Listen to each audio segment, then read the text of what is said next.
Assalamualaikum warahmatullahi wabarakatuh. Alhamdulillahirabbil alamin. Allahumma shalli ala sayyidina Muhammad. Al-Fatih lima ughliqa wal-khatimi lima sabaq nasiril haqqi bil haqqi wal hadi ila siratal mustaqim wa ala alihi haqqa qadrihi wa miqdarihil azim. Rabbi shrah li sadri wa yassir li amri wahlul 'uqdatam min lisani yafqahu qawli. Qul subhanaka la ilma lana illa ma 'allamtana innaka antal alimul hakim. Ya lana wa iyyakum min al-khair wa sa'adah fid dini wad dunya wal akhirah. Amin amin ya rabbal alamin. Alhamdulillah, kita mulai lagi pembacaan kitab Risalatus Sholawat ala Khairul Bariyat, redaksi sholawat populer ya, 85 sholawat ini. Riwayat-riwayatnya, keutamaan dan sanad-sanad sholawat yang disusun oleh akhina Kiai Haji Khairul Mu'adib ya. Oke, para sahabat dimanapun berada, semoga diberikan kesehatan selalu dan dimudahkan segala urusannya. Oke, meneruskan kitab yang kemarin. Sekarang tentang pendapat ulama tentang keutamaan sholawat ya, pendapatnya para ulama. Termasuk ini pendapat Syekh Muhammad Nawawi bin Umar ya, Al-Bantani. Syekh Muhammad Nawawi bin Umar Al-Bantani, seandainya seorang hamba datang pada hari kiamat membawa segala kebaikan yang dilakukan penghuni dunia, tetapi tidak terdapat catatan sholawat atas Nabi di dalam amalan yang banyak tersebut, maka ditolak dan tidak diterima. Ini dalam kitabnya Komik Utubian Syarah Su'alul Iman.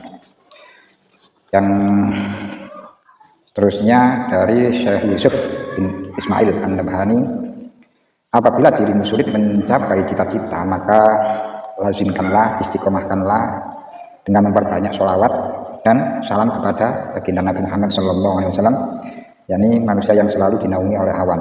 Ini dalam Syahadat Darain fi Sholati ala Sayyidil Kaunain.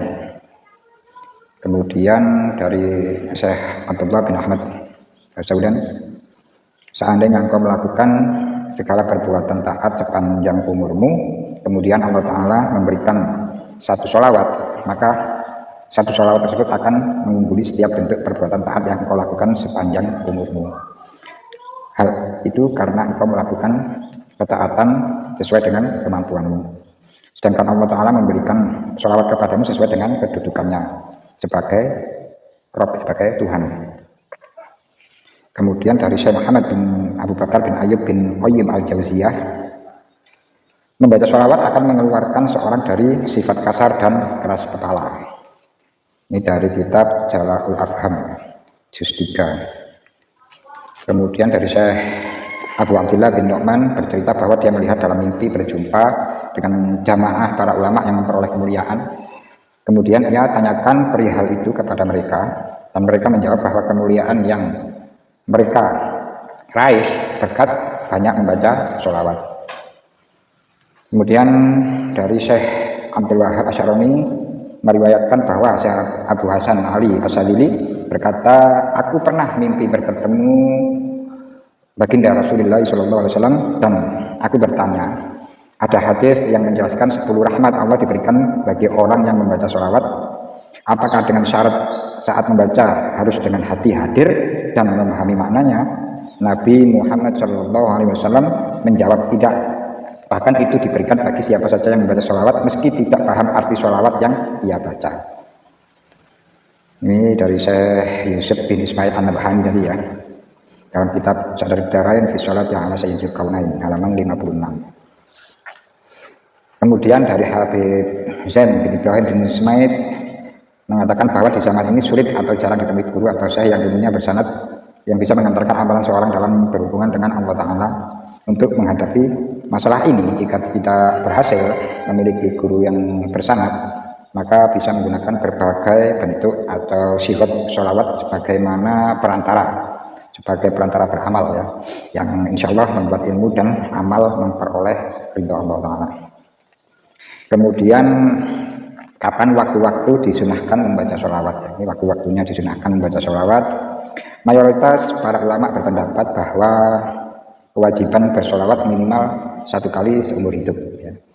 Pada setiap kali membaca tasyahud akhir di dalam sholat dan pada setiap kali disebutkan nama Rasulullah SAW. Selain kewajiban bersolawat, ada juga waktu-waktu tertentu di mana seorang dianjurkan untuk membaca sholawat. Asy-Syaikh Sirajuddin Al-Husaini di dalam kitabnya As-Sholatu 'ala Nabi sallallahu alaihi wasallam halaman 9 sampai 93 menyebutkan 20 waktu yang disunahkan untuk membaca sholawat, yaitu 1. Membaca sholawat selesai dikumandangkannya adzan. 2. Membaca sholawat di awal, di tengah, dan di akhir doa. Maka akan lebih kuat potensi dikabulkannya doa tersebut dan lebih banyak lipatan pahalanya. Yang ketiga, membaca sholawat ketika memasuki masjid dan ketika keluar dari masjid. 4. Membaca sholawat ketika bertemu seseorang muslim dengan sesama muslim. 5. Membaca sholawat ketika berkumpul di suatu majelis. 6. Menuliskan sholawat ketika menulis nama baginda Nabi Muhammad SAW. 7. Membaca sholawat ketika memulai aktivitas sehari-hari yang mempunyai tujuan baik. 8. Membaca sholawat dalam membuka nasihat, peringatan, dan mengajarkan ilmu, terlebih ketika membaca sebuah hadis. 9. Membaca sholawat di waktu pagi dan sore hari. 10. Membaca sholawat ketika hendak tidur. 11. Membaca sholawat ketika bangun dari tidur malamnya. 12. Membaca sholawat ketika telinga berbunyi, ya, berdengung. Kemudian 13. Membaca sholawat ketika lupa akan sesuatu perkataan. 14. Membaca sholawat selesai melakukan sholat. 15. Membaca sholawat ketika khatam membaca Al-Quran. 16. Membaca sholawat ketika sedang mengalami kegundahan, keresahan, dan hal-hal yang berat. 17. Membaca sholawat ketika berdoa tentang sesuatu hajat. 18. Membaca sholawat ketika seseorang laki-laki melamar seorang perempuan untuk dinikahi. 19. Memperbanyak membaca sholawat kepada baginda Nabi pada hari dan malam Jumat. 20. Memperbanyak membaca sholawat ketika sedang melaksanakan ibadah haji ataupun umroh. Oke para sahabat, kemudian untuk ini pertama ya, sholawat beserta keutamaannya dan sanadnya. Untuk sholawat yang pertama, sholawat Ibrahimiyah ya. Allahumma sholli ala sayyidina Muhammadin wa ala ali sayyidina Muhammad kama shallaita ala sayyidina Ibrahim wa ala ali sayyidina Ibrahim wa barik ala sayyidina Muhammad wa ala ali sayyidina Muhammad kama barakta ala sayyidina Ibrahim wa ala ali sayyidina Ibrahim fil alamin innaka Hamidum Majid.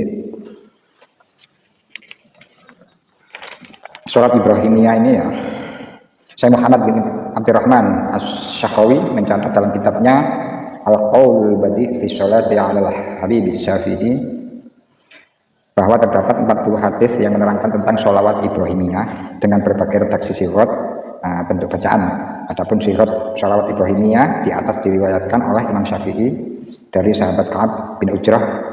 Imam Syafi'i menganggap sholawat kepada Nabi Muhammad SAW sebagai salah satu dari rukun sholat, dan beliau menjadikan sirot ini sebagai sholawat dalam tasyahud akhir. Contoh redaksi lain sholawat Ibrahimiyah yang juga memiliki jalur periwayatan sahih diriwayatkan oleh Al-Aswad bin Yazid dari Abdullah bin Mas'ud yang berkata, jika kalian membaca sholawat kepada Rasulullah SAW maka baguskanlah, sebab kalian tidak tahu, bisa jadi sholawat itu dihadirkan di hadapan baginda Rasulullah SAW. Al-Aswad bin Yazid berkata, orang-orang pun berkata kepada Abdullah bin Mas'ud, ajarkanlah kepada kami. Abdullah bin Mas'ud berkata, bacalah Allahumma ja'al sholataka wa rahmataka wa barakatika ala sayyidil mursalin wa imamal muttaqin wa khatamin nabiyyin Muhammadin abdika wa rasulika imamal khair wa qa'idil khair wa rasulir rahmah Allahumma ba'athhu maqaman mahmudan yalbiquhu bihil awwaluna wal akhirun Allahumma sholli ala Muhammad wa ala ali Muhammad kama shallaita ala Ibrahim wa ala ali Ibrahim innaka Hamidum Majid Allahumma barik ala Muhammad wa ala ali Muhammad kama barakta ala Ibrahim wa ala ali Ibrahim innaka Hamidum Majid. Ini Syekh Yusuf bin Ismail An-Nabhani menerangkan bahwa sholawat Ibrahimiyah adalah sholawat yang paling sempurna sifatnya dibanding sholawat-sholawat yang lain, baik yang maksurah ya, yang diriwayatkan dari Nabi maupun yang tidak maksurah yang disusun oleh ulama. Karena kesempurnaannya ini, maka para ulama menentukan sebagai sholawat yang dibaca ketika seorang muslim melakukan sholat, di samping karena adanya kesepakatan perihal kesahihan hadisnya.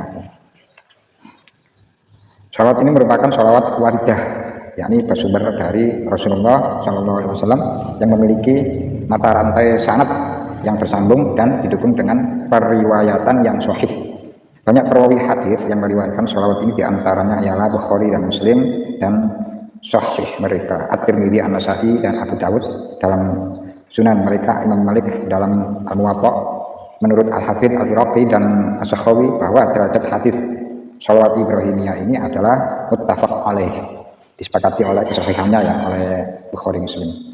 Oleh karenanya para ulama menempatkan di tempat yang pertama. Redaksi asal sholawat ini dalam hadis tidak menyertakan sayyidina, namun mayoritas ulama mengatakan lebih utama menambah sayyidina.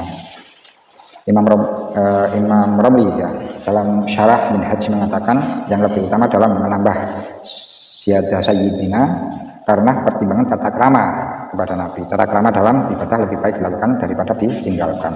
Ini dari kitab Syekh Yusuf bin Ismail An-Nabhani ya, atau sholawat ala sayyid sadah. Di antara keutamaan sholat Ibrahimiyah, yang pertama, Imam Ahmad Asy-Syawi menyebutkan sebuah hadis riwayat Imam Bukhari di mana Rasulullah SAW bersabda, barang siapa yang membaca sholawat ini maka aku bersaksi baginya di hari kiamat dan kesaksian, dan aku memberi syafaat baginya. Kedua, Imam Nawawi menuturkan bahwa apabila sholawat ini diamalkan secara istiqomah maka akan menimbulkan pengaruh yang besar sekali, khususnya bagi seorang yang berkeinginan untuk menunaikan ibadah haji. Ketiga, diriwayatkan oleh Imam Ja'far secara marfu' bahwa siapa saja yang membaca sholawat Ibrahimiyah sebanyak 100 kali, maka Allah Ta'ala mengabulkan hajat sebanyak 100 hajat. 70 diantaranya diberikan di akhirat. 4. Syekh Muhammad bin Abdul Kabir Al-Qattani menyebutkan bahwa sholawat Ibrahimiyah adalah sholawat yang paling utama secara mutlak. Secara mutlak utamanya tidak bisa dibandingkan dengan sholawat-sholawat yang lain. Karena sholawat ini yang beliau ajarkan kepada para sahabat dan beliau sendiri juga bersholawat dengan bacaan sholawat tersebut. Tentu Rasulullah tidak memilih untuk kepentingan beliau kecuali yang paling utama dan yang paling mulia.